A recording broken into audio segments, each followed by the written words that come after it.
My military advisor for 20 years was in one project that was a $3 billion unacknowledged special access project. The admiral that he was working under, where they basically went into a SCIF, a secure communication intelligence facility underground. Everyone's weapons were taken, everyone's cell phones, watches, anything electronic taken. One man went down there with them with a gun. And the gun was the security enforcement officer for that USAP, Unacknowledged Special Access Project, USAP. And they were all told, the guy took a bullet out of the chamber and they said, if you tell anyone about anything going on in this unacknowledged project, there is a bullet with your name on it and it will find you somewhere, somehow. Now this is not a movie, this is actually how that world works. That's the world I've lived in since 1993 or been exposed to. And so that is serious stuff, and they mean it.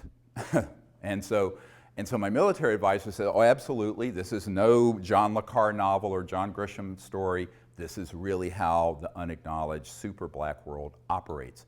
Now, of all the projects that are unacknowledged, black bag operations of all kinds, special operations of all kinds, the blackest and the most unacknowledged are ones dealing with UFOs and extraterrestrial intelligence, by far.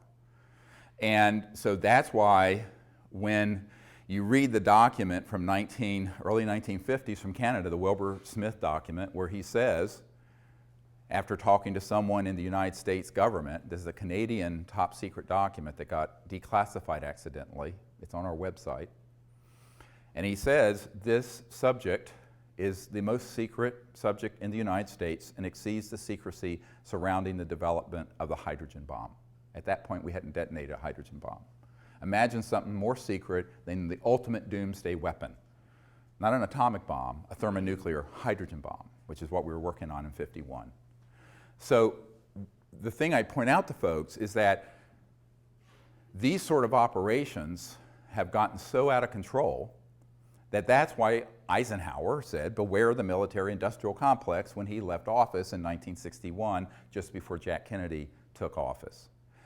And Eisenhower, on his watch, and he was bitter about this to the very end, Jackie Gleason, a famous comedian, his wife told our team that Jackie Gleason and Eisenhower were good friends, that Gleason was bitter about this and heartbroken about this to the day he died, that he had lost control over these UFO projects. And that happened between 1956 and 1961. Now, why did this extreme, so this gives you an idea of how unacknowledged special access projects work. They're hermetically sealed silos, and no one outside that compartment, that matter your position in government, doesn't matter your clearance, will know what you're doing in it. So wrap your mind around that. That is how these projects are managed. And we're talking an almost limited amount of money they can use in access to enforce this and run those projects. Is it legal? No. Is it dangerous? Yes. Because it is, by definition, completely without oversight of the people, the people's representatives, or the president, or for that matter, the senior folks at the Pentagon. I'll get to this in a moment.